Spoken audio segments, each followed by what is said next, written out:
Hey, great evening.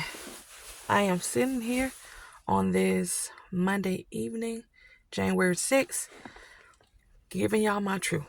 So, truthfully, it is freezing outside. I mean, freezing. So, for the past 2 days, a few things has been coming to me. Matter of fact, before that, I had a dream. Of course, y'all know I have dreams, but I had a dream, and this dream consists of just a whole lot of females. I mean, just so many females. But yet and still, all of them were, may I say, unclassy. Put it that way. A whole bunch of unclassy females just following me around. But I was trying to rest. But not all of them were they unclassy females. Some of them were family members. And I was like, and coworkers. I was like, oh, why does everybody bother me? What is this about? And when they couldn't bother me, I saw one of them try to go to my daughter. And I mean, I'm not gonna say it enraged me, but it put a fire up under me to where I was like, no, y'all cannot stay here. I went and snatched it up, opened up my front door, and kicked it out.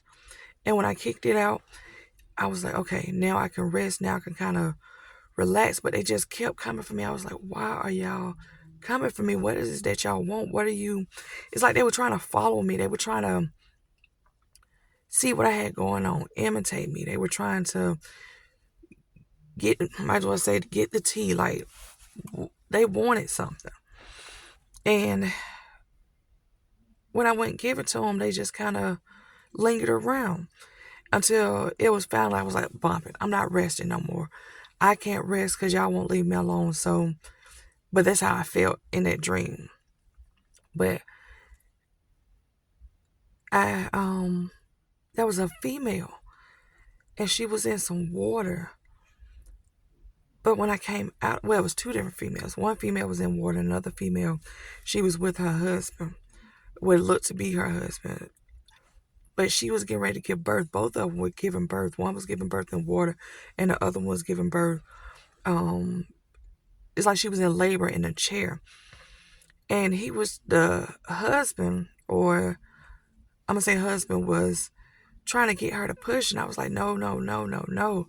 That's not how you do it. That's not the way. I told her, I know the way. Let me help. Let me do it.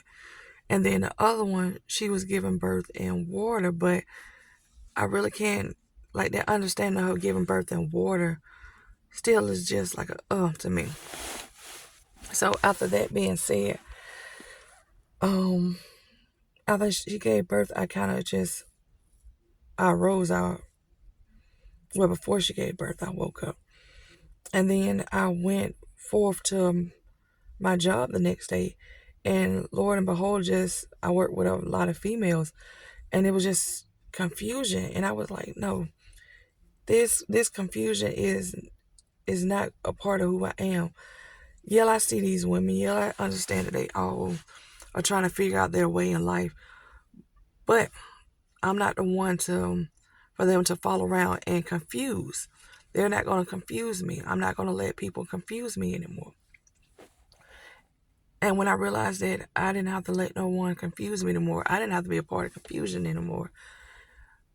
God said, okay, can you see what else you've been allowing? And then I thought about it. I've been allowing myself to live low income. I've been allowing myself to live by a low income system. I've been allowing, based on income guidelines, to rule me. And God said, no more. Come up out of there. Like, you cannot, you will not be based on income. You will not be low income. You are so much greater than that. Before you even applied for that, you were doing great things. Even when you let it go, you're still going to be doing great things because you have a great Father who provides for you. You have a great Father who understands you, who desires to bless you, who desires to keep you in his protection, who desires to give you wealth, who desires to give you his good measures pressed down, shaken up, rolled together. Like he desires that for you. So you're not going to fail. You're not going to go without because you were living in that, or you were, keyword, were. You were living in, and if I'm not pronouncing that right, oh well, this is how to speak. You were in that mindset, but you're not in that mindset no more because you realized what type of trap it was, what type of scheme that was, what type of unproductive type of mindset and behavior that were. You're not that way. Now you are wealthy, you are flowing, you are overflow, you are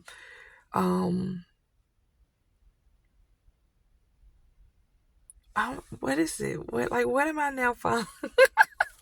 What am I now? I am a wealthy status. I'm a wealthy mindset. I am a wealthy environment. I'm a wealthy demeanor. I'm a wealthy um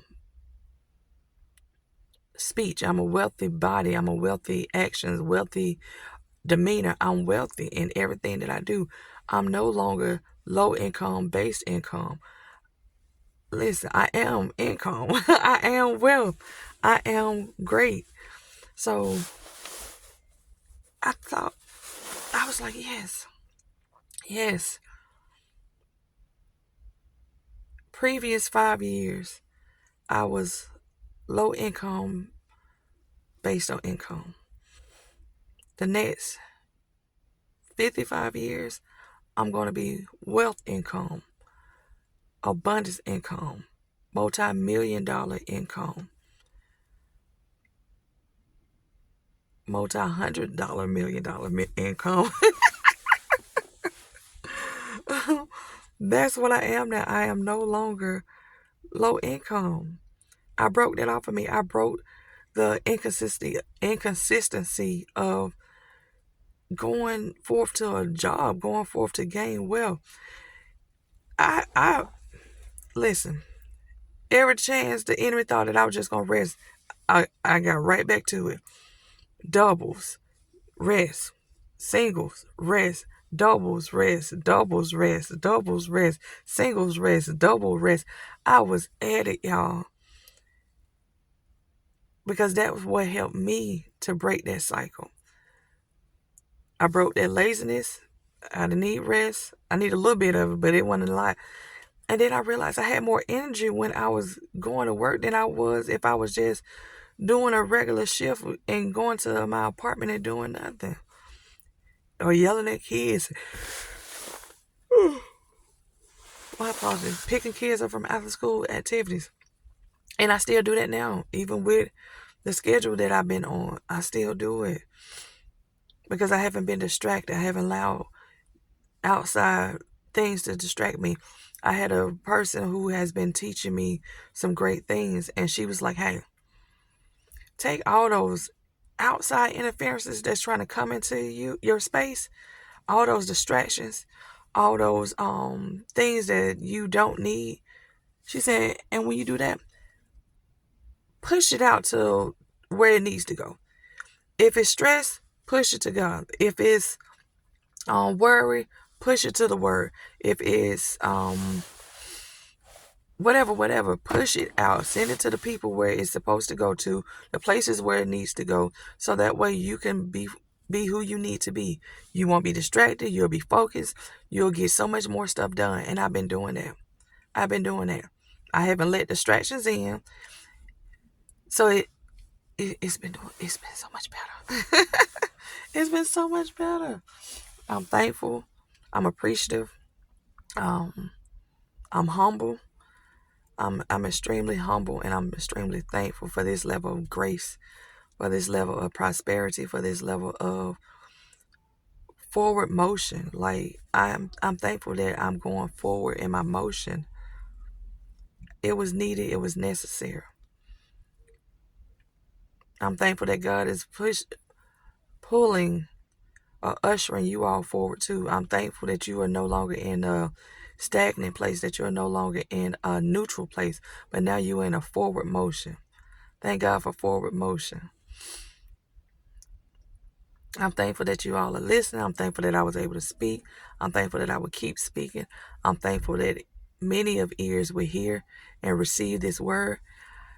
And I trust that it will bring forth whatever it needs to in the next person's life, including mine, to continue to keep us going forward. I love you. I love myself. Love yourself. Enjoy.